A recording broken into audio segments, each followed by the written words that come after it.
एका गावात राघव नावाचा तरुण राहत होता. तो नेहमीच लोकांच्या चुका शोधत असे.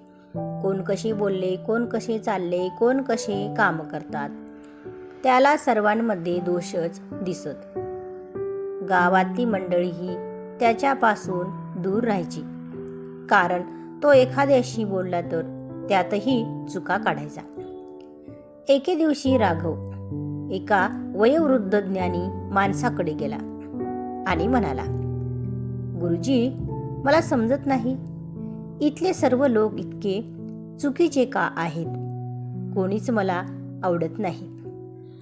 गुरुजी शांतपणे हसले आणि त्यांनी त्याला एक आरसा दिला.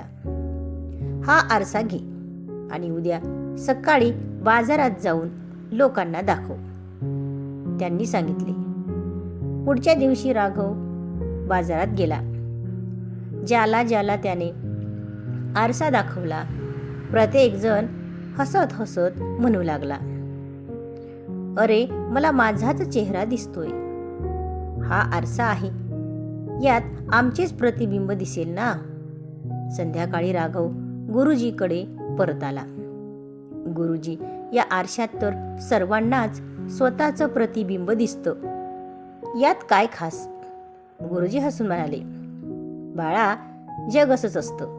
ज्या नजरेतून तू पाहतोस तेच तुला दिसतं. जर तुझ्या मनात दोष असेल तर जग दोषपूर्ण दिसेल. जर तुझ्या मनात प्रेम, समजूतदारपणा असेल तर लोकही तसेच चांगले दिसतील. राघव थोडा विचारात पडला. त्याला जाणवलं की तो आरशा सारखीच नजर जगाकडे ठेवत होता आणि दोष शोधण्याचा त्याचा स्वभावच समस्या होती.